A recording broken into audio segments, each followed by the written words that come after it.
శ్వేత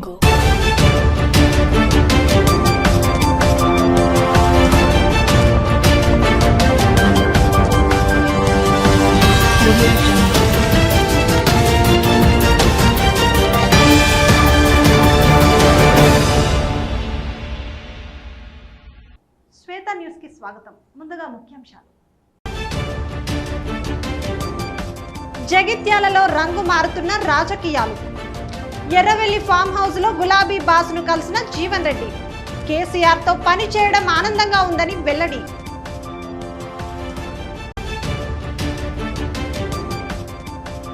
రైతులకు మద్దతు ధర కల్పించడమే కాంగ్రెస్ ప్రభుత్వ లక్ష్యం. మొక్కజొన్న కొనుగోలు కేంద్రాన్ని ప్రారంభించిన మంత్రి అడ్లూరి. జీవన్ రెడ్డి పార్టీని వీడడం బాధగా ఉందని వెల్లడి.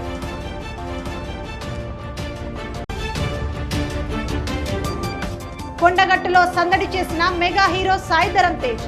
అంజన్నను దర్శించుకొని ప్రత్యేక పూజలు. సంబరాల ఏటిగట్టు సినిమా హిట్ కావాలని మొక్కులు.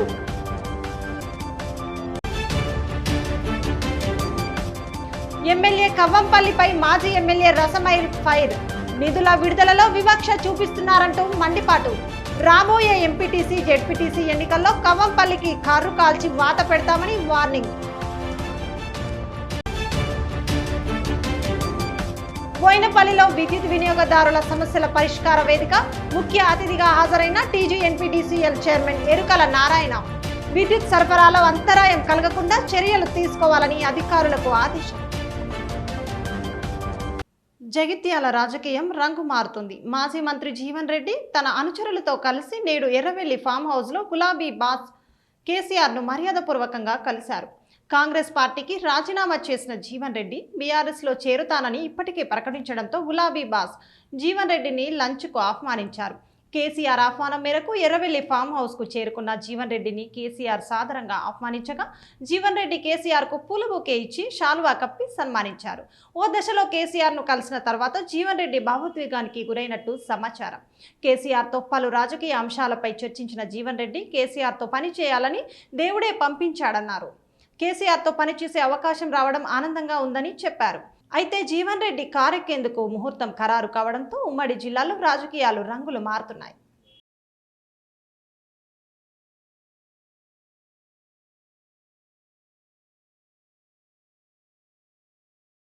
కోరుట్ల మార్కెట్ యార్డ్లో ఏర్పాటు చేసిన మొక్కజొన్న కొనుగోలు కేంద్రాన్ని మంత్రి అడ్లూరి లక్ష్మణ్ కుమార్ ప్రారంభించారు. రైతులకు మద్దతు ధర కల్పించడం ప్రభుత్వం లక్ష్యమని ఆయన తెలిపారు. రైతులు ఇబ్బందులు పడకుండా కొనుగోలు ప్రక్రియను సక్రమంగా నిర్వహిస్తామని హామీ ఇచ్చారు. ఈ సందర్భంగా రాజకీయ పరిణామాలపై కూడా మంత్రి స్పందించారు. అలాగే బీఆర్ఎస్ పార్టీపై విమర్శలు గుప్పించారు. 10 ఏళ్ల పాలనలో బీఆర్ఎస్ ప్రజలకు ఏమి చేసిందని ప్రశ్నించారు. దళితుడిని ముఖ్యమంత్రిని చేస్తానన్న కేసీఆర్ హామీ నెరవేర్చలేదని ఆరోపించారు. బీఆర్ఎస్ అధికారంలో ఉన్న సమయంలో రేషన్ కార్డులు ఇవ్వలేదని, సన్నబియ్యం సరఫరా సరిగా జరగలేదని విమర్శించారు. జీవన్ రెడ్డి గారు పార్టీ నుంచి వెళ్లిపోవడం మాకు బాధ కలిగించింది. రాష్ట్ర అధ్యక్షుడు, ఇతర ముఖ్య నాయకులు కూడా ఆయనను ఆపేందుకు ప్రయత్నించారు, కానీ ఆయన వినలేదు. బీఆర్ఎస్ 10 ఏళ్ల పాలనలో ప్రజలకు పెద్దగా ఉపయోగం లేదు. కేసీఆర్ ఇచ్చిన హామీలు అమలు కాలేదన్నారు.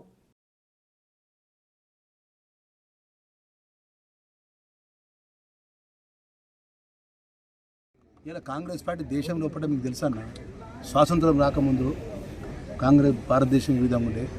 ఈరోజు దేశంలో ఉన్నటువంటి కానీ మన రాష్ట్రంలో ఉన్నటువంటి భారీ నీటిధార ప్రాజెక్టులు కానీ, నాగార్జున సాగర్ కానీ, శ్రీశైలం ప్రాజెక్టు కానీ, శ్రీరామ్ సాగర్ ప్రాజెక్టు కానీ, ఎల్లంపల్లి ప్రాజెక్టు కానీ, ఈ విధంగా నీటిధార ప్రాజెక్టులు కానీ అనేక మార్పులు ఈ రాష్ట్రంలో, దేశంలో గరీబ్ హటావో అని చెప్పి ఈ రాష్ట్రంలో ఉన్నటువంటి పేదవాళ్ళ పక్షాన, దళితులు, బలహీన వర్గాలు, బడుగు వర్గాలకు పక్షాన కాంగ్రెస్ పార్టీ ఉన్నటువంటి పార్టీ లోపల మరి వారి యొక్క వ్యక్తిగత నిర్ణయంతో పోయినప్పటికీ నాకు కొంచెం బాధ అనిపించింది. అంటే 30 సంవత్సరాలకి వెళ్ళి పార్టీలో ఉన్నటువంటి నాయకుడు, రాష్ట్ర కాంగ్రెస్ పార్టీ అధ్యక్షుడు వచ్చిండు ఇంటికి. మీరు పోవద్దు, మీ నిర్ణయాన్ని మీరు మార్చుకోవాలని నేను కానీ, శ్రీధర్ బాబు గారు కానీ, మేడిపల్లి సత్యం కానీ, ఆది శ్రీనివాస్ గారు కానీ, పిసిసి అధ్యక్షులు వారు రిక్వెస్ట్ చేసినాం, మీరు ఉండాలి పార్టీలో. సరే, రాజకీయ పరంగా పరిణామాల లోపల కొంతమంది పార్టీలో ఎమ్మెల్యేని తీసుకున్నప్పటికీ అఖిల భారత కాంగ్రెస్ పార్టీ నిర్ణయం ప్రకారం జరిగిన ఇబ్బందుల లోపల పోవద్దంటే లాస్ట్ చివరిగా అఖిల భారత కాంగ్రెస్ పార్టీ సెక్రటరీ మా వంశీచంద్ర రెడ్డి కూడా వచ్చాడు ఢిల్లీ తరఫున. అయినా కూడా నేను మనసు మార్చుకోవాలి. సరే ఏదేమైనా కూడా ఎవరు వచ్చినా ఎవరు పోయినా కూడా కాంగ్రెస్ పార్టీకి లక్షలాది మంది కార్యకర్తలు ఈ రాష్ట్రంలో ఉన్నారు. గౌరవ ముఖ్యమంత్రి గారి నేతృత్వంలో 2029లో కూడా 100% ముఖ్యమంత్రి రేవంత్ రెడ్డి గారి పరిపాలన ఉంటుంది. ప్రజలు ఆ విధంగా ఆశీర్వదించిన విధంగా మేము పనిచేస్తాం. కరీంనగర్ ఉమ్మడి జిల్లాలో మెగా హీరో సాయిధరం తేజ్ సందడి చేశారు. జగిత్యాల జిల్లా కొండగట్టు అంజనను ఆయన దర్శించుకున్నారు.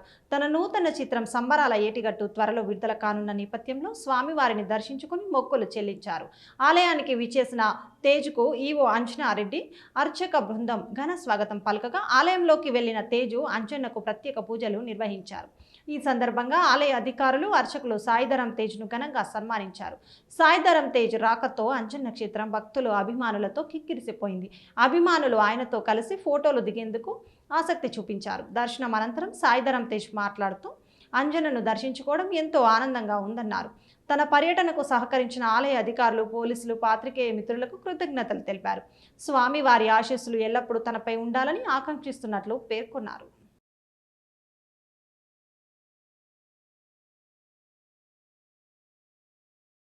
ఉపాధి హామీ నిధులు కవంపల్లి జాగిరు కాదని ఇది ప్రజలకు రావాల్సిన హక్కు అన్నారు మానకొండూరు మాజీ ఎమ్మెల్యే రసమయ్య. ఇల్లంతకుంటలో మీడియాతో మాట్లాడిన ఆయన ప్రజల పట్ల వివక్ష చూపితే కవంపల్లిపై తిరుగుబాటు తప్పదని హెచ్చరించారు. 11 గ్రామాలకు నిధులు ఇవ్వకుండా కవంపల్లి ఎందుకు వివక్ష చూపుతున్నారో చెప్పాలని డిమాండ్ చేశారు. ఆ 11 గ్రామాలకు నువ్వు కాకుండా వేరే ఎమ్మెల్యే ఎవరైనా ఉన్నారా అంటూ నిలదీశారు. కాంగ్రెస్ పాలనలో గ్రామాల్లో చేయాల్సిన అభివృద్ధిపై ఎమ్మెల్యే కవంపల్లి వివక్ష చూపుతున్నారన్న రసమయ్య. బీఆర్ఎస్ సర్పంచ్లకు నిధులు ఇవ్వకుండా ఎమ్మెల్యే వివక్షకు గురి చేస్తున్నారని ఆగ్రహం వ్యక్తం చేశారు. ఎంఎస్ఆర్ ఈజీఎస్ ద్వారా నిధులు ఇవ్వడం లేదన్న ఆయన ఉపాధి హామీ నిధులు ఎవరి జాగిరి కాదన్నారు. 11 గ్రామాలకు నిధులు ఇవ్వకుండా అడ్డుపడితే కోర్టుకెళ్లి అభివృద్ధి కోసం నిధులు తెచ్చుకుంటామన్న రసమయ్య. రాబోయే ఎంపీటీసీ, జెడ్పీటీసీ ఎన్నికల్లో కవంపల్లికి కర్రు కాల్చి వాత పెడతామన్నారు.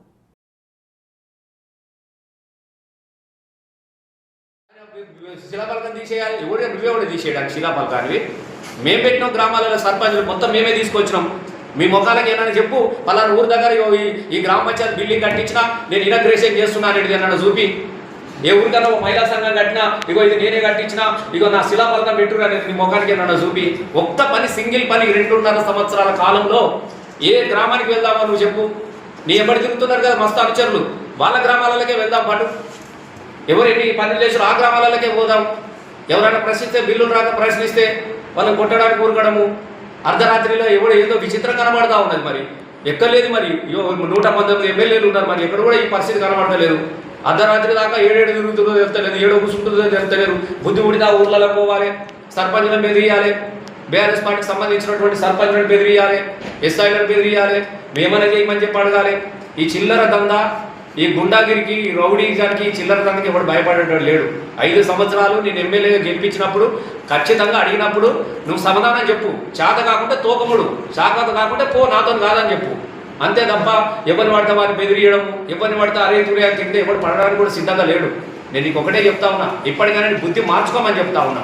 ఈ గ్రామాల ఏ వివక్షకైతే గ్రామాలు చూపించినావో రేపు పొద్దుగాల ఈ గ్రామాలల్లో ఎన్ఆర్ఎస్ఎస్ నిధులు తేకుండా నువ్వు ఎట్లా అడుగు పెడతావో రేపు పొద్దుగాల సర్పంచ్లో చూస్తారు. రేపు గ్రామ ప్రజలే అడుగుతున్నారు కదా, చాలా మంది గ్రామ ప్రజలు అడుగుతున్నారు, మా ఊరికి ఎమ్మెల్యే కాదా. రైతులకు నాణ్యమైన విద్యుత్తును అందించేందుకు అధికారులు సహకరించాలని, ఎక్కడా కూడా ఫిర్యాదులు రాకుండా చూసుకోవాలని సిజిఆర్ఎఫ్ డీజీ ఎన్పీడీసీఎల్ చైర్మన్ ఎరుకల నారాయణ అన్నారు. రాజన్న సిరిసిల్ల జిల్లా బోయినపల్లి రైతు వేదికలో విద్యుత్ వినియోగదారుల సమస్యల పరిష్కార వేదిక నిర్వహించగా ఈ కార్యక్రమానికి ఎరుకల నారాయణ ముఖ్య అతిథిగా హాజరయ్యారు. ఆయా గ్రామాల సర్పంచులు, రైతులు పాల్గొని తమ గ్రామంలోని సమస్యలను వివరించారు. ఈ సందర్భంగా ఆయన మాట్లాడుతూ చివరి పంట కోత వరకు విద్యుత్ సరఫరాలో ఎలాంటి ఇబ్బందులు తలెత్తకుండా చర్యలు తీసుకోవాలని అధికారులను సూచించారు. సమస్య వస్తే వెంటనే పరిష్కరించేలా సిబ్బంది అందుబాటులో ఉండాలని ఆదేశించారు. తమకు ఫిర్యాదులు వస్తే కఠిన చర్యలు ఉంటాయని తెలిపారు. వేసవి దృష్ట్యా విద్యుత్ అంతరాయం లేకుండా చూడాలని, ఏమన్నా సమస్యలు ఉంటే తమ దృష్టికి తీసుకొస్తే పరిష్కరించేందుకు చేస్తామని అన్నారు.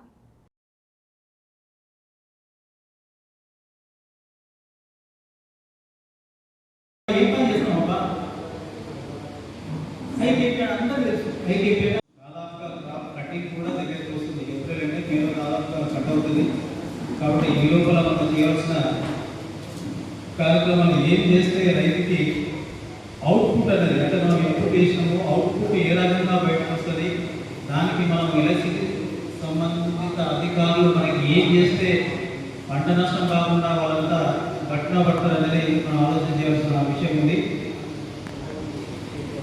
కాబట్టి దీని మీద నా యొక్క అభిప్రాయం ఏంటంటే, గ్రామంలో ఉన్న దాదాపు అందరూ కూడా సర్పంచులు రమ్మని చెప్పాము. సరే, కొన్ని అనివార్య కారణాల వల్ల రాకపోవచ్చు, వాళ్ళ పర్సనల్ కార్యక్రమం కావచ్చు, లేకపోతే వీళ్ళ అఫీషియల్ ఏదైనా ఉండొచ్చు, దానివల్ల రాకపోయినా పర్లేదు. కానీ ఈరోజు రాకపోయినా పర్లేదు, ఒకవేళ సమస్యలు గ్రామానికి సంబంధించిన సమస్యలు ఏమైనా ఉంటే వాళ్ళు ఒక కాగితం రూపైనా కానీ లేదంటే వాట్సాప్ రూపైనా కానీ నాకు మెసేజ్ పంపిస్తే నేను రిజిస్టర్ చేస్తాను. దాని ద్వారా ఆ సమస్యలను మనం పరిష్కారం చేసుకోవడానికి మనం ముందుండడానికి మరి ముమ్మర ప్రయత్నం మనం చేద్దాం. అట్లాగే వచ్చిన సర్పంచ్లైనా లేదా మిగతా రైతాంగమే కానీ కన్సూమర్సే కానీ సమస్యలు ఉంటే ఒక్కొక్కటి మనకి ఇక్కడికి వచ్చి చెప్పండి. వాటిని మనం ఏ రకంగా సాల్వ్ చేసుకుందాం అనేది మనం అందరం కలిసి సాల్వ్ చేసుకుందాం. కరీంనగర్ జిల్లా తిమ్మాపూర్ మండలం ఎల్ఎండి కాలనీలో వికలాంగులకు రిట్రోఫిటెడ్ మోటరైజ్డ్ వాహనాలు సీఎం రిలీఫ్ ఫండ్ చెక్కుల పంపిణీ కార్యక్రమాన్ని నిర్వహించారు. ఈ కార్యక్రమానికి ఎమ్మెల్యే కవంపల్లి సత్యనారాయణ ముఖ్య అతిథిగా హాజరై 197 మంది అంగన్వాడీ టీచర్లు, సూపర్వైజర్లకు మొబైల్ ఫోన్లను పంపిణీ చేయడంతో పాటు పోషణ అభియాన్ కార్యక్రమాన్ని ప్రారంభించి ప్రీ స్కూల్ చిన్నారుల గ్రాడ్యుయేషన్ డేను నిర్వహించారు. ఈ సందర్భంగా ఎమ్మెల్యే మాట్లాడుతూ దివ్యాంగులకు ప్రభుత్వం అండగా దండగా ఉంటుందని, తప్పకుండా వారు కూడా తమ కాళ్ళ మీద ఆధారం లేకుండా వాళ్ళు ప్రయాణాన్ని కొనసాగించాలనే ఉద్దేశంతో 20 ట్రైసైకిల్స్ పంపిణీ చేయడం జరిగిందన్నారు. ఇది చాలా గొప్ప విషయమని, చాలా సంవత్సరాలుగా ఎదురు చూస్తున్న దివ్యాంగులకు ట్రైసైకిళ్లను పంపిణీ చేయడం ద్వారా దివ్యాంగులు హర్షం వ్యక్తం చేస్తూ కృతజ్ఞతలు తెలిపారు.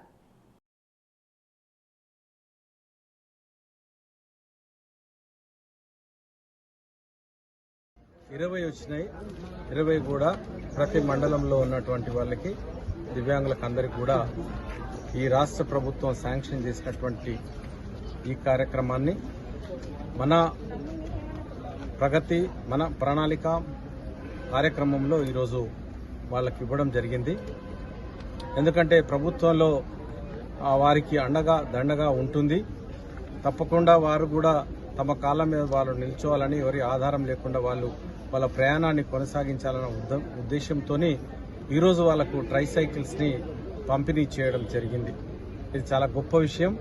ఎందుకంటే సంవత్సరాలుగా ఇంతకుముందు లేకుండే ఈ కార్యక్రమాన్ని ఇప్పుడు ప్రవేశపెట్టి వాళ్ళందరి సౌకర్యార్థం ఇవ్వడం జరిగింది. ఈ కార్యక్రమానికి మా జిల్లా అడిషనల్ కలెక్టర్ గారు డాక్టర్ అశ్విని గారు, అదేవిధంగా DWO సరస్వతి గారు, సుధా గారు, ఇతర అధికారులు మరి ప్రజాప్రతినిధులు అందరూ కూడా హాజరు కావడం చాలా సంతోషంగా ఉన్నది. అందరూ కూడా ఈరోజు చాలా హర్షాన్ని, సంతోషాన్ని వ్యక్తం చేస్తారు. స్మార్ట్ సిటీగా అభివృద్ధి చెందినప్పటికీ కరీంనగర్ వాసులకు డంపింగ్ యార్డు ప్రధాన సమస్యగా మారింది. మానేరును ఆనుకొని ఉన్న డంపింగ్ యార్డుతో నగర వాసులు నిత్యం నరకం అనుభవిస్తున్నారు. చెత్తను తొలగించేందుకు కోట్లాది రూపాయలు పెట్టి ఏర్పాటు చేసిన బయోమైనింగ్ ప్రక్రియ ఎప్పుడో నిలిచిపోయింది. ఎండ వేడిమికి డంపింగ్ యార్డులో అగ్గిరాజుకొని మంటలు వ్యాపించి చుట్టుప్రక్కల దట్టంగా పొగ కమ్ముకుంటుంది. దీంతో సమీప కాలనీల వాసులు నానా ఇబ్బందులు పడుతున్నారు. గత కొన్ని సంవత్సరాలుగా సమస్యను పరిష్కరించాలంటూ పాలకులకు మొరపెట్టుకుంటున్నారు. తాజాగా మరోసారి డంపింగ్ యార్డు బాధితులు ఆందోళనకు దిగారు. కరీంనగర్ మున్సిపల్ ఎదురుగా మోకాలపై కూర్చొని తన నిరసన వ్యక్తం చేశారు. వెంటనే డంపింగ్ నుండి తమను రక్షించాలంటూ డిమాండ్ చేశారు. తమను కాపాడాలంటూ సంవత్సరాల తరబడి పోరాటాలు చేస్తుంటే ఇక్కడి నాయకులు హుజురాబాద్ బాట పట్టారని ఆవేదన వ్యక్తం చేశారు. అమ్మకు అన్నం పెట్టనోడు పిన్నమ్మకు బంగారు గాజులు అన్న చందంగా ఇక్కడి సమస్యను అటకపై పెట్టి హుజురాబాద్కు కోట్లాది రూపాయలు పోవడం విడ్డూరంగా ఉందన్నారు. ఇప్పటికైనా పాలకులు స్పందించి డంపింగ్ యార్డు సమస్యను పరిష్కరించి తమను రక్షించాలని వేడుకున్నారు.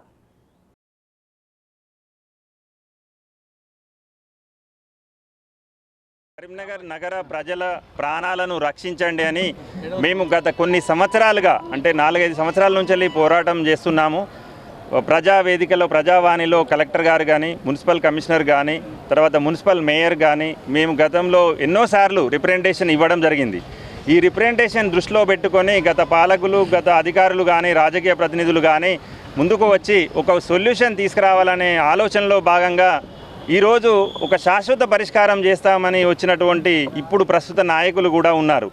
6 నెలల్లో శాశ్వత పరిష్కారం చేస్తా అన్నటువంటి డంప్ యార్డు, ఆ డంప్ యార్డు గురించి ఆలోచన చేయకుండా ఇక్కడున్నటువంటి అధికారులే నాయకులే పోయి హుజురాబాద్లో జరుగుతున్నటువంటి అక్కడ పొగే లేదు, అక్కడ కాలుష్యం లేదు, డంప్ యార్డ్ లేదు, జంగల్లో పెడుతున్నటువంటి దాన్ని నిరోధించడానికి కలిసికట్టుగా రాజకీయ నాయకులు ప్రజలు అందరూ ఏకమై అక్కడ పోరాటం చేస్తున్నారు. కరీంనగర్ నడిబొడ్డున ఉన్నటువంటి డంప్ యార్డ్ గురించి ప్రాణాలు పోతున్నా కానీ పట్టించుకునే నాదుడే లేడు. ఇప్పుడైనా కనువిప్పు కలిగించి రాజకీయ ప్రతినిధులు కానీ రాజకీయ నాయకులు అధికారులు చోద్యం చూస్తుండకుండా కరీంనగర్ నగర ప్రజలను కూడా కాపాడాలని మేము కోరుతున్నాము. దయచేసి మా ప్రాణాలను కాపాడండి. మిమ్మల్ని మేము ఏం అడగట్లేదు, మేము పన్నులు కడుతున్నాం, అన్నీ కడుతున్నాం, ఎవ్రీథింగ్ కడుతున్నాం. మాకు శాశ్వత పరిష్కారం ఒకటి డంప్ యార్డ్కి ఇవ్వండి, మా ప్రాణాలను కాపాడండి. చిన్నపిల్లలకు చాలా ఇబ్బందులు అవుతున్నాయి, మా ఫ్యామిలీలో పెద్దవాళ్ళకు కూడా చాలా ఇబ్బందులు అవుతున్నాయి, హాస్పిటలైజ్డ్ పాలవుతున్నారు, చాలామంది ప్రాణాలు కోల్పోతున్నారు. ఇప్పటికైనా మీరు కళ్ళు తెరిచి దాన్ని ఏదో విధంగా డంప్ యార్డ్ని శాశ్వత పరిష్కారం తీసుకురావాలని కొత్త టెక్నాలజీ వచ్చాయి. డంప్ యార్డ్తోని హైదరాబాద్ లాంటి వాటిల్లో కూడా ఎలక్ట్రిసిటీ తయారు చేస్తున్నారు, టైల్స్ తయారు చేస్తున్నారు. మీకెందుకు బుద్ధి రావట్లేదు నేను ప్రశ్నిస్తున్నాను. మనుషుల ప్రాణాలు పోతుంటే చోద్యం చూస్తూ ఉండడం ఎంతవరకు సమంజసమని నేను ఈ మున్సిపల్ కమిషనర్ గారిని, మేయర్ గారిని కూడా ప్రశ్నిస్తున్నాను. దయచేసి కొత్త ప్రభుత్వం ఏర్పడింది బీజేపీది కూడా, సత్వరమే మీరు ఇక్కడ చర్యలు తీసుకొని డంప్ యార్డ్కి సంబంధించి మేము చాలా రోజుల నుంచి నిరసనలు వ్యక్తం చేస్తూ ఉన్నాం. మా కాలనీకి వస్తే మేము ప్రతి ఇంటి సర్వే మున్సిపాల్ వాళ్ళు చేస్తే ప్రతి ఇంట్లో రకరకాల పేషెంట్లు కనబడతారు. దీని మీద చాలాసార్లు నాయకులకు అట్లనే అధికారులకు కూడా రిప్రజెంటేషన్స్ చాలా చేసినాం, కానీ దీని మీద చర్యలు మాత్రం శూన్యంగా ఉన్నాయి. ఇప్పుడు మేము ఈరోజు మున్సిపల్ ఆఫీస్ ముందు వచ్చి మోకాళ్ళ మీద నిలబడి అయ్యా మా ప్రాణాలను కాపాడండి అని కోరుతా ఉన్నాం. మాకే సిగ్గు అనిపిస్తుంది. ఇన్నిసార్లు మిమ్మల్ని మా ప్రాణభిక్ష కోసం అడుక్కోవడం అనేది చాలా ఇబ్బందిగా అనిపిస్తూ ఉన్నది. కాబట్టి నాయకులందరూ మరియు అధికారులు పెద్దపల్లి ప్రభుత్వ జూనియర్ కళాశాల మైదానంలో ప్రపంచ హోమియో దినోత్సవాన్ని పురస్కరించుకొని యోగా శిబిరాన్ని ఏర్పాటు చేశారు. ఒకరోజు పాటు జరిగిన ఈ శిబిరంలో వైద్య ఆరోగ్య శాఖ అధికారులు, సిబ్బంది మరియు స్థానిక ప్రజలు పాల్గొన్నారు. యోగా చేయడం వల్ల కలిగే ఆరోగ్య ప్రయోజనాలను ఈ సందర్భంగా పాల్గొన్న వారికి వివరించారు. ఈ సందర్భంగా జిల్లా ఆయుష్ అధికారి మాట్లాడుతూ ప్రజాపాలన ప్రగతి ప్రణాళికలో భాగంగా ఈ యోగా శిబిరాన్ని నిర్వహించామని తెలిపారు. ప్రపంచ హోమియో దినోత్సవం సందర్భంగా ప్రజల్లో అవగాహన పెంపొందించేందుకు ఈ కార్యక్రమాన్ని ఏర్పాటు చేసినట్లు పేర్కొన్నారు. అలాగే హోమియో వైద్య పితామహుడు శామ్యూల్ హానిమాన్ జయంతిని పురస్కరించుకొని హోమియో వైద్య శిబిరాన్ని కూడా నిర్వహించనున్నట్లు తెలిపారు. ఈ అవకాశాన్ని జిల్లా ప్రజలు వినియోగించుకోవాలని ఆయన కోరారు.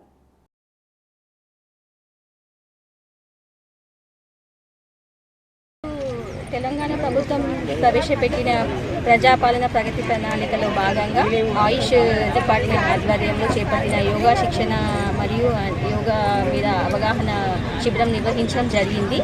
అండ్ ఇవాళ ప్రపంచ హోమియోపతి దినోత్సవం కూడా ఆ సందర్భంగా క్యాంప్ కూడా నిర్వహించడం జరుగుతుంది మన హెడ్ క్వార్టర్ పెద్దపల్లి జిల్లాలో. సో అందరు వినియోగించుకోవాలని అందరినీ కోరుతున్నాను. రోజు రోజుకు ఎండలు ముదురుతున్నాయి, వాతావరణం సైతం వేడెక్కుతోంది. ఇలాంటి సమయంలో వివిధ పనుల నిమిత్తం బయటకు వెళ్లిన వారిని దాహార్తి నుండి కాపాడేవే చలివేంద్రాలు. ఎండన పడి వచ్చిన పాదచారులకు దాహార్తిని తీర్చి సేద తీరుస్తాయి. ఇందుకోసం ప్రతి ఎండాకాలం ప్రతి చోట దాతల సహాయంతో చలివేంద్రాలను ఏర్పాటు చేస్తారు. కొంతమంది తాజాగా మతిన్ అండ్ ఫ్రెండ్స్ ఆధ్వర్యంలో మృతి చెందిన తమ మిత్రుల జ్ఞాపకార్థం చలివేంద్రాన్ని ఏర్పాటు చేశారు. ఈ చలివేంద్రం ప్రారంభోత్సవానికి స్థానిక కార్పొరేటర్ వంగల పవన్ ముఖ్య అతిథిగా హాజరై చలివేంద్రాన్ని ప్రారంభించారు. ఎండాకాలం వేళ దాహార్తులైన బాటసారుల గొంతును తడిపేందుకు తమ మిత్రుల జ్ఞాపకార్థం ఈ కార్యక్రమాన్ని చేపట్టామన్నారు మతిన్. రాబోయే రోజుల్లో మరిన్ని సేవా కార్యక్రమాలు చేపడతామని చెప్పారు.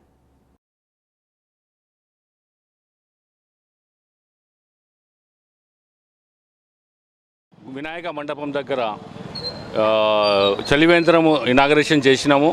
ఇది మన వాడకు పెద్ద మనుషులు మన తోటి లేనోళ్ళు వాళ్ళు మన హరికుమార్ అన్న, శాస్త్రి సాబ్, మల్లేశం అన్న, చానకొండ మల్లేశం సాబ్, एम ए रऊफ़ मेरे भाई और ये सब लोगों की याद में हम लोग ఇప్పుడు చలివేంద్రం పెడుతున్నాము. అందరూ ఈ వాడలో అందరూ కలిసిమెలిసి ఉండి ఈ పని అందరు కాంట్రిబ్యూషన్ తోటి చేస్తున్నాము. సో ఇది చలివేంద్రం ప్రతి సంవత్సరం మనం చేయాలి ఇట్లనే అనుకుంటున్నాము.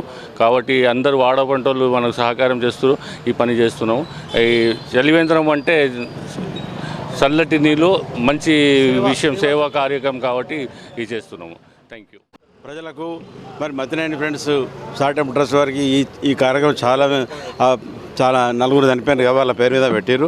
ప్రతి సంవత్సరం ఇలాగ పెట్టాలని ప్రజలకు ఇది చాలా రద్దీగా ఉండే ప్లేస్ ఉన్నది కాబట్టి ఇది ప్రతి సంవత్సరం పెట్టాలని దీనికి సహాయ సహకారాలు అందించిన అందరికీ పేరు పేరున కృతజ్ఞతలు. ఇది ఎలాగా నడవాలి, చాలా మంచి ప్రోగ్రాం. నిన్న కూడా మేము బేస్తవారం నాడు కొత్తపల్లిలో కూడా స్టార్ట్ చేసినాం. చాలా విపరీతంగా చాలా మంది వచ్చారు, చాలా సక్సెస్ అయింది. ఇలాంటి చలివేంద్రాలు కరీంనగర్లో ఎన్నో పెట్టాలి, అందరు దహాతి తీసుకోవాలని కోరుకుంటున్నాను. విద్యుత్ ఆర్టిజన్ అన్మ్యాన్డ్ మరియు పీస్ రేట్ కార్మికుల సమస్యలు పరిష్కరించాలని డిమాండ్ చేస్తూ కరీంనగర్లో విద్యుత్ శాఖ ఆర్టిజన్స్ చేపట్టిన నిరవధిక సమ్మె 3వ రోజు కూడా కొనసాగింది. తమ న్యాయమైన డిమాండ్లను వెంటనే అమలు చేయాలని ఆర్టిజన్లు డిమాండ్ చేశారు. 2026 వేతన సవరణను వెంటనే అమలు చేయడంతో పాటు 2016 నాటికి అన్ని అర్హతలు ఉండి ఆర్టిజన్గా విలీనం కాని కార్మికులను వెంటనే ఆర్టిజన్లుగా గుర్తించాలన్నారు. ఆర్టిజన్లంతా 1947 నాటి బ్రిటిష్ రూల్స్తో నష్టపోతున్నామని అన్నారు. తామేమి గొంతెమ్మ కోరికలు కోరడం లేదని, తమకు రావాల్సిన హక్కుల కోసమే పోరాటం చేస్తున్నామని అన్నారు.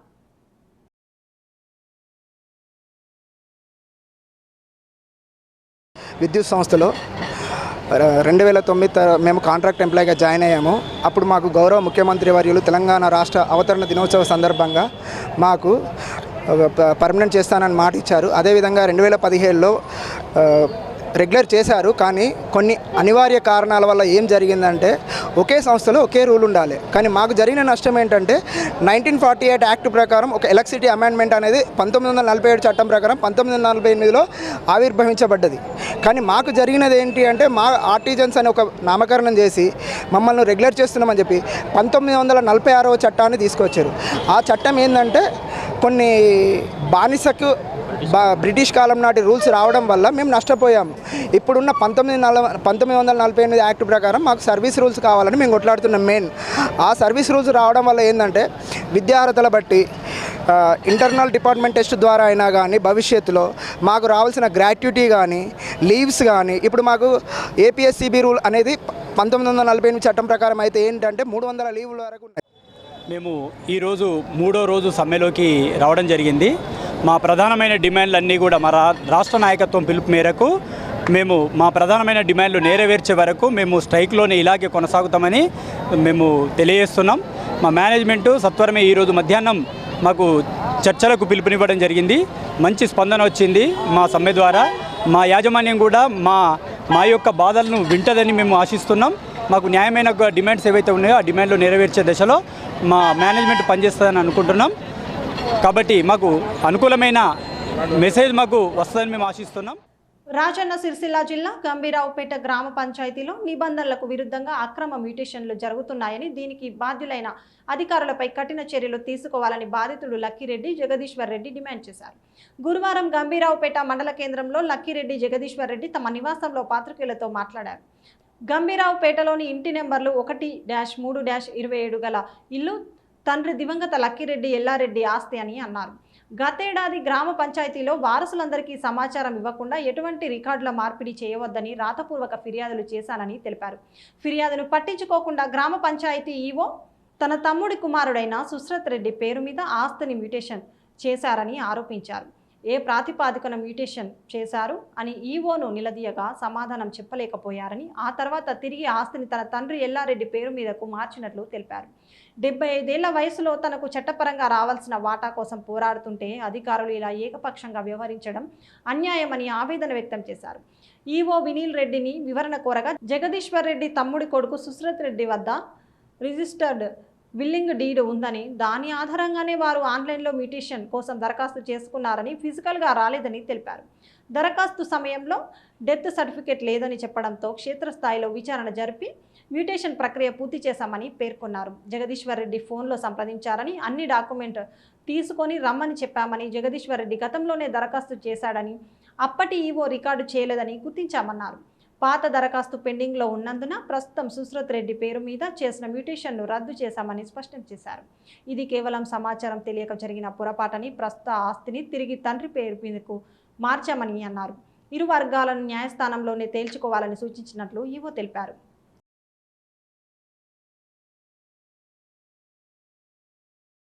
ఎల్లారెడ్డి కొడుకును. మా ఇల్లు 1-3-27. నేను మొన్న వచ్చే వరకు నా ఇల్లు మార్పిడి అయిందని తెలిసింది. ఇట్లా మార్పిడి అయితే ఈవో దగ్గరికి పోతే నీ డాక్యుమెంట్లు ఏమైనా ఉంటే తెచ్చుకోపోండి అని అన్నాడు. నేను డాక్యుమెంట్లన్నీ తీసుకొచ్చిన. నా డాక్యుమెంట్లన్నీ పరిశీలించి మళ్ళీ మీకు చేస్తే చాలదా అని మా తండ్రి పేరు మీద యాజిటీ చేసింది. చట్టరీత్యా మీరు ఏదంటే అది చర్య తీసుకోగలరు, అధికారులను కానీ అది కానీ. ఇంకో ఈవో కూడా మాకు తెలపకుండా చేసిండు కాబట్టి నేను ఆబ్జెక్షన్ లెటర్ పెట్టినా చేసిండు, ఆయన కూడా సస్పెండ్ చేయాలి. మనకు రిజిస్టర్డ్ విల్లీడ్ ఉంది. ఇలా మన జగదీశ్వర రెడ్డి గారి తండ్రి నుంచి వాళ్ళ తమ్ముని కొడుకు సుశ్రుత్ రెడ్డికి రిజిస్టర్డ్ విల్లీడ్ ఉంది. దాన్ని బట్టే వాళ్ళు ఆన్లైన్లో అప్లికేషన్ చేసుకున్నారు. బట్ డెత్ సర్టిఫికేట్ లేకుండే వాళ్ళన్న డెత్ సర్టిఫికేట్ తీయలేదు సార్. మేము ఇప్పుడు తీయాలంటే ఆర్టీఓ నుంచి ప్రాసెస్ లేట్ అవుతుంది, మాకు రిజిస్ట్రేషన్ అవసరం ఉంది అంటే ఫీల్డ్ లెవెల్లో తెలుసుకొని సరే చనిపోయిన ధృవీకరణ చేసుకొని ఆన్లైన్లో చేసేసినాము. మనకు ఆన్లైన్ అప్లికేషన్ వచ్చింది, ఫిజికల్గా ఎవరు వచ్చి కలవలేదు. తర్వాత ఇదంతా అయిన తర్వాత 2 డేస్కి వాళ్ళ కుటుంబ సభ్యుడైన వాళ్ళ అన్నగారు జగదీశ్వర రెడ్డి గారు మాకు కాల్ చేశారు. సరే ఇట్లా ఏదైనా వస్తే చేయకండి అంటే అయ్యో మరి 2 డేస్ బ్యాకే అది అట్లా అయిపోయింది అంటే సార్ మాకు తెలియదు కదా అంటే సరే మీ దగ్గర ఉన్న ప్రూఫ్స్ పట్టుకొని రండి, మేము రిజిస్టర్డ్ విల్లీడ్ కాబట్టి వేరే ఏం ఎంక్వైరీ చేయలేదు, మా దగ్గర డాక్యుమెంట్ ఉంది కాబట్టి అంటే వాళ్ళు తీసుకొని వచ్చారు. ప్రూఫ్స్ చూసినాం. అయితే అప్పటికే నాకంటే ముందున్న సెక్రటరీకి వాళ్ళొక కంప్లైంట్ ఇచ్చారు. సిద్దిపేట జిల్లా బెజ్జంకి శ్రీ లక్ష్మీ నరసింహస్వామి బ్రహ్మోత్సవాలు ఘనంగా భక్తి శ్రద్ధల మధ్య ముగిశాయి. మార్చి 25న ప్రారంభమైన ఈ ఉత్సవాలు ప్రతిరోజు ప్రత్యేక పూజలు, అర్చనలు, హోమాలు, వాహన సేవలతో వైభవంగా నిర్వహించబడ్డాయి. ఉత్సవాల చివరి రోజు ఆలయంలో విశేష కార్యక్రమాలు నిర్వహించగా భక్తులు పెద్ద సంఖ్యలో పాల్గొన్నారు. ముగింపు కార్యక్రమంలో భాగంగా స్వామివారి ఉత్సవమూర్తులను పుష్పాలతో అలంకరించిన ప్రత్యేక వాహనంపై గ్రామంలోని ప్రధాన వీధుల గుండా ఘనంగా ఊరేగింపుగా తీసుకెళ్లారు. మార్గమంతా భక్తులు హారతులు పట్టి భజనలు చేస్తూ స్వామివారిని దర్శించుకున్నారు. మహిళలు మంగళ హారతులతో స్వాగతం పలికి కొబ్బరికాయలు కొట్టి మొక్కులు తీర్చుకున్నారు. ఉత్సవాల సందర్భంగా గ్రామం మొత్తం ఆధ్యాత్మిక వాతావరణంతో నిండిపోయి భక్తుల రద్దీతో సందడిగా మారింది. ఆలయ కమిటీ సభ్యులు, గ్రామ పెద్దలు, యువకులు సమన్వయంతో ఏర్పాటు చేసి ఉత్సవాలను విజయవంతంగా నిర్వహించారు. చివరగా ఆలయ అధికారులు, నిర్వాహకులు పాల్గొన్న భక్తులకు కృతజ్ఞతలు తెలియజేస్తూ ఉత్సవాలు విజయవంతంగా ముగిసినట్లు ప్రకటించారు. ఈరోజు బ్రహ్మోత్సవాలను ముగించుకొని కొండపై నుండి శ్రీ లక్ష్మీ నరసింహస్వామి వారు ఊర్లో పురాతన గుడికి, పాత గుడికి వెళ్ళడం జరుగుతుంది. గత నెల 25వ తారీఖున అంగరంగ వైభవంగా పురవీధుల నుండి స్వామివారు దేవాలయంపైకి వచ్చినారు. ఇక్కడ కళ్యాణం జరిపించుకొని అన్ని రకాల సేవా కార్యక్రమాలు చేయించుకొని ఎంతో సంతోషంగా ఈ యొక్క బ్రహ్మోత్సవాలను తనే ముందుండి శ్రీ లక్ష్మీ నరసింహస్వామి వారే ముందుండి విజయవంతం చేయించుకున్నారు. అందులో మేమంతా ఎన్నో సేవకులుగా అన్ని ప్రథమం నుండి సేవలు చేసినాము. వారు ఈ జాతరను విజయవంతం చేసుకొని యథావిధిగా మళ్ళీ ఊర్లో పాత గుడికి వెళుచున్నారు. ఈరోజు వారిని గ్రామంలోని మహిళలు, పెద్దలు అందరూ పాల్గొని వారు మంగళహారతితోటి స్వామివారిని ఊరేగింపుగా మళ్ళీ పాత గుడిలోకి తీసుకెళ్తున్నాం. రాజన్న సిరిసిల్ల జిల్లా ఇల్లంతకుంట మండలం రేపాక మత్స్య కార్మికులను ఆదుకోవాలని కోరుతున్నారు. అక్కడి మత్స్యకారులు రేపాకలో సుమారు 62 మంది కుటుంబాలు ఉండగా మాకు మత్స్య పారిశ్రామిక సంఘం ద్వారా ఎలాంటి ఉపాధి అవకాశాలు లభించడం లేదని ఆవేదన వ్యక్తం చేస్తున్నారు. ప్రభుత్వం ఇచ్చే చేప పిల్లలు చెరువులో వేసేందుకు సరిపోవడం లేదని, ఇది ఇబ్బందిని కలిగిస్తుందన్నారు. ఎన్నకుంట చెరువులో 25 మంది మత్స్య కార్మికులు చేపలు పడితే 200 రూపాయలకు పైగా రావడం లేదని, రోజువారీ కూలీ కూడా గిట్టుబాటు ధర కావడం లేదని అన్నారు. మమ్మల్ని ఆదుకోవాల్సిన బాధ్యత ప్రభుత్వంపై ఉందని, ఇప్పటికైనా పాలకులు స్పందించి తమకు ఉపాధి చూపించాలని కోరారు. ఇల్లంతకుంట మండలం రాజన్న సిరిసిల్ల జిల్లా మత్స్య పారిశ్రామిక సహకార సంఘం మా చెరువులలో కుంటలలో ఇవాళ చేపలు పట్టడం జరిగింది. ఎన్నకుంట్ల చేపలు కూడా పాపులేట్లు, జిలేబీలు అంటారు. అంటే మాకు గవర్నమెంట్ చేపలని ఇచ్చింది కానీ అవి మొత్తం పాపులేట్లని ఇచ్చింది. మాకు జీవనాధారం ఏం లేకుండా అయిపోయింది. ఇప్పటికీ మాకు రోజువారీ చేస్తే 200 రూపాయలు కూలీ పడుతుంది, అంతకుమించి ఏం లేదు. దీని తరపున మాకు గవర్నమెంట్ తరపున సహాయం అందించగలరు. మా సొసైటీలో ఉన్న 62 మందికి ఏం జీవనాధారం లేకుండా ఉన్నది ఈ సొసైటీ వల్ల. 2 మందికి గవర్నమెంట్ తరఫున ఏమన్నా సహాయం స్కీమ్ అయినా ఏదైనా ఆర్థిక సహాయాలైనా ఇవ్వగలరని ప్రభుత్వాన్ని వేడుకుంటున్నాం. రాజన్న సిరిసిల్ల జిల్లా గంభీరావుపేట లింగన్నపేట గ్రామాల మధ్య ఉన్న మానేరు వాగుపై వంతెన పనులు త్వరితగతిన చేపట్టాలని బీజేపీ ఆందోళన బాటపట్టింది. మండల బీజేపీ అధ్యక్షులు కోడె రమేష్ ఆధ్వర్యంలో వంతెన వద్ద ధర్నా నిర్వహించారు. కాంగ్రెస్ ప్రభుత్వానికి వ్యతిరేకంగా నినాదాలు చేశారు. అక్కడే బైఠాయించి రాస్తారోకో నిర్వహించారు. దీంతో వాహనాల రాకపోకలు నిలిచిపోయి వాహనదారులు ఇబ్బందులు పడ్డారు. సమాచారం అందుకున్న పోలీసులు ఘటనా స్థలానికి చేరుకొని బీజేపీ నాయకులకు నచ్చజెప్పి ధర్నా విరమింపజేశారు. ఈ సందర్భంగా మండల బీజేపీ అధ్యక్షులు కోడ రమేష్ మాట్లాడుతూ కాంగ్రెస్ పాలకుల తీరుపై దుమ్మెత్తిపోశారు. వెంటనే బ్రిడ్జి నిర్మాణ పనులను చేపట్టి త్వరితగతిన పూర్తి చేయాలని డిమాండ్ చేశారు. లేనిచో మరిన్ని ఆందోళన కార్యక్రమాలను చేపడతామని హెచ్చరించారు.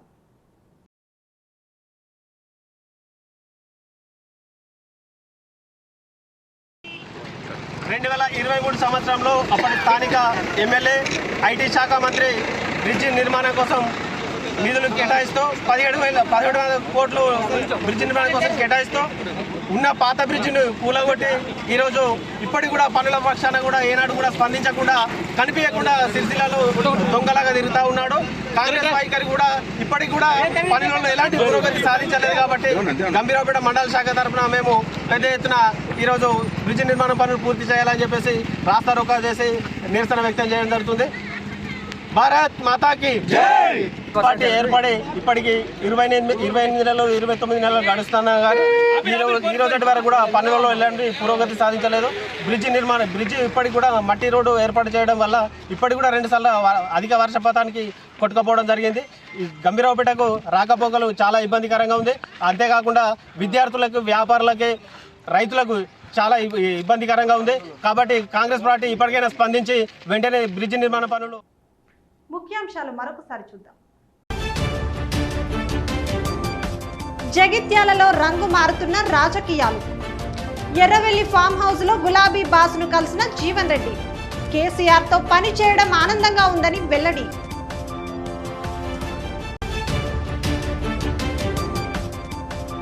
రైతులకు మద్దతు ధర కల్పించడమే కాంగ్రెస్ ప్రభుత్వ లక్ష్యం. మొక్కజొన్న కొనుగోలు కేంద్రాన్ని ప్రారంభించిన మంత్రి అడ్లూరి. జీవన్ రెడ్డి పార్టీని వీడడం బాధగా ఉందని వెల్లడి.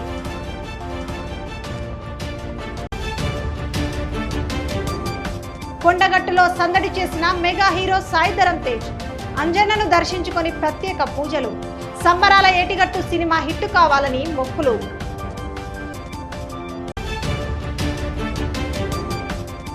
ఎమ్మెల్యే కవ్వంపల్లిపై మాజీ ఎమ్మెల్యే రసమై ఫైర్. నిధుల విడుదలలో వివక్ష చూపిస్తున్నారంటూ మండిపాటు. రాబోయే ఎంపీటీసీ, జెడ్పీటీసీ ఎన్నికల్లో కవ్వంపల్లికి కారు కాల్చి వాత పెడతామని వార్నింగ్. బోయినపల్లిలో విద్యుత్ వినియోగదారుల సమస్యల పరిష్కార వేదిక. ముఖ్య అతిథిగా హాజరైన టీజీఎన్పీడీసీఎల్ చైర్మన్ ఎరుకల నారాయణ. విద్యుత్ సరఫరాలో అంతరాయం కలగకుండా చర్యలు తీసుకోవాలని అధికారులకు ఆదేశం. ఇవి ఈనాటి వార్తలు. చూస్తూనే ఉండండి శ్వేత న్యూస్.